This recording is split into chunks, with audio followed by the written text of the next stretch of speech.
തൃശൂരിലെ വോട്ടർ പട്ടിക ക്രമക്കേട് ആരോപണത്തിൽ ടി.എൻ. പ്രതാപന് മറുപടിയുമായി തെരഞ്ഞെടുപ്പ് കമ്മീഷൻ. വോട്ടർ പട്ടിക തയ്യാറാക്കിയത് നിയമാനുസൃതമാണ്. പരാതികളുണ്ടെങ്കിൽ ഹൈക്കോടതിയെ സമീപിക്കുകയാണ് വേണ്ടത്. തങ്ങൾക്ക് വീഴ്ച സംഭവിച്ചിട്ടില്ല എന്നും തെരഞ്ഞെടുപ്പ് കമ്മീഷന്റെ മറുപടി.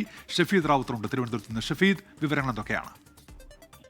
പക്ഷേ കഴിഞ്ഞ ദിവസമാണ് ഈ തൃശൂരിലെ വോട്ടർ പട്ടിക ക്രമക്കേടുമായി ബന്ധപ്പെട്ട പരാതിയുമായി ടി.എൻ. പ്രതാപൻ രംഗത്തെത്തിയത്. ഇതിന് പിന്നാലെയാണ് ഈ വിഷയത്തിൽ തിരഞ്ഞെടുപ്പ് കമ്മീഷൻ ടി.എൻ. പ്രതാപന് മറുപടി നൽകിയിരിക്കുന്നത്. തങ്ങൾക്ക് ഒരു തരത്തിലും വീഴ്ച സംഭവിച്ചിട്ടില്ല എന്നുള്ള മറുപടിയാണ് ടി.എൻ. പ്രതാപൻ ഇപ്പോൾ തിരഞ്ഞെടുപ്പ് കമ്മീഷൻ നൽകിയിട്ടുള്ളത്.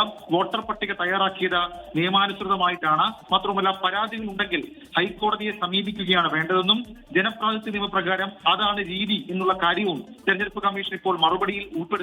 ഏതായാലും മുൻപ് സൂചിപ്പിച്ച ഒരു തരത്തിലുള്ള വീഴ്ചയും തങ്ങൾക്ക് ഉണ്ടായിട്ടില്ല എന്നുള്ളതാണ് തെരഞ്ഞെടുപ്പ് കമ്മീഷന്റെ നിലപാട്. അതേസമയം ഈ സുരേഷ് ഗോപി വ്യാജരേഖകൾ ഉപയോഗിച്ച് തൃശൂരിൽ വോട്ട് ചേർക്കുന്ന പരാതിയിൽ ടി.എൻ. പ്രതാപന്റെ മൊഴി അത് സിറ്റി പോലീസ് കമ്മീഷണർക്ക് നൽകിയ പരാതിയുടെ അടിസ്ഥാനത്തിൽ ഉടൻ രേഖപ്പെടുത്തും. ഉന്മേഷ്. ഷഫീദ് റാവുത്തറാണ് വിവരങ്ങൾ നൽകിയത്.